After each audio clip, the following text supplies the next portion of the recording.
Guys, nakakita na mo ani nga balita? Grabe kaayo kasubo ni karon nga balita nahitabo kini ganinang alas 7 sa buntag no. Isa ka pamilyahan gyud guys ang nalubong sa landslide. Nahitabo kini guys didto sa barangay Salazar, Central Mati City. Uy Ginoo ko. Makaguol kaayo, sakit kaayo tan-awon no. So makita nimo ang balay no og ang aktual nga pag-recover no sa isa gyud ka pamilyahan. Ang amahan ang iyahang asawa no nga buntis pa gyud, 5 anyos nila nga bata ug 13 anyos usab nila nga bata. Tanawan ninyo ni nga video guys ang aktual nga pag-recover sa tibuok pamilya. Pagkaluoy gyud.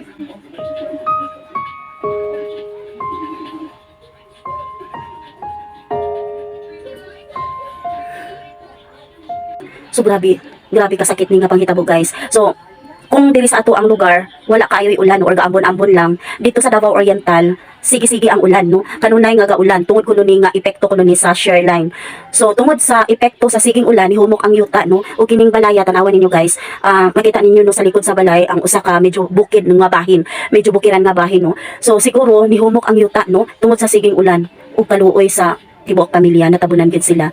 Gitry pa sila no sa mga rescuers, sa BFP or sa mga volunteers nga madala no sa hospital apan gideklara gid sila nga DOA. Hoy Ginoo ko Lord, bantayanan tayo ni guys no. Labi na sa mga panimalay nga duol kaayo og mga bungtod-bungtod or naadapit no sa bukid.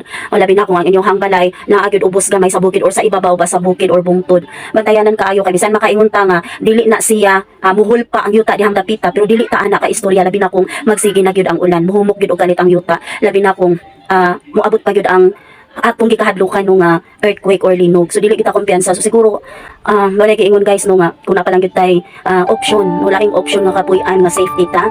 Kung pwede pa lang unta, dili po nato ni mabasol no ang uban nga mga pamilya nga nagpuyo sa ingon ani nga mga lugar nga unta dili dapat unta ni puy-an. Apan wala tay mahimo kay maumay gyud na ang ilahang Pinoy-anan og dihapon sila nang inabuhi. So dili kita anak kabasol nila guys. Ang atuan na lang nga magbantay ta no mabinantayon. Labi na nga daghan kayong mga panimalay karon nga naa sa tunga-tunga sa bungtod, naa sa ubos sa bungtod or sa kilid sa bungtod or sa bukid. Labi na tayo na lang kita guys.